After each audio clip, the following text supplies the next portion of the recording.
Cardiff Oncology. So in 2017, it licensed its lead candidate from a private company for just $2 million after that candidate flopped a phase 1 study. In September, it reported better than expected interim results for advanced stage colon cancer patients. So those patients had a particular mutation called KRAS, meaning it's more aggressive than usual.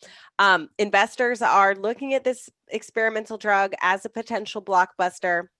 Stock was up 1,350% in 2020. The market cap is still only $625 million.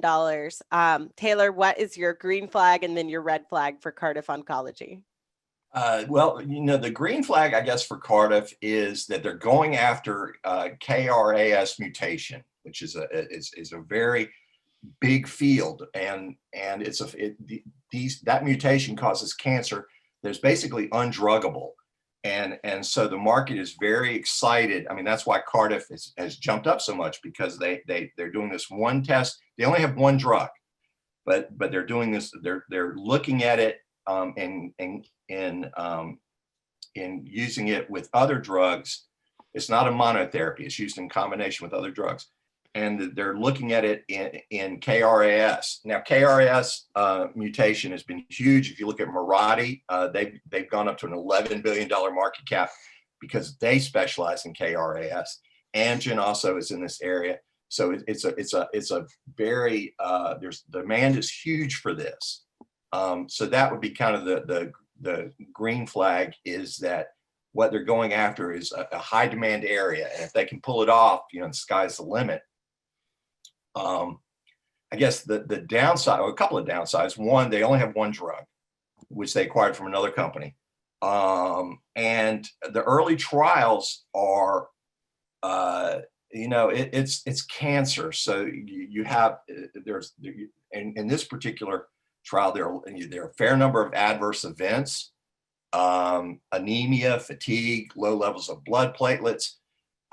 In one study, there were 24 people tested with the drug over a 6-week period. Only 14 people completed the study. So that's a lot of dropouts. That's 10 people dropping out because of adverse events, or they're feeling, or the cancer got worse. So that's kind of a negative.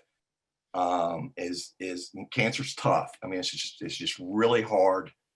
And a lot of brilliant minds have been trying to solve cancer for a long time. So it's not a lock. And like Trillium, this is very early. I mean, they're a little more advanced than Trillium. They're in phase 2, and they're going to have data readouts this year in phase 2 and phase 1 and phase 1. So they're farther down the road than Trillium, but you'll notice their market cap's not as high. And I take that to mean the market's not quite as excited about Cardiff, probably because, well, they only have the one drug, but also while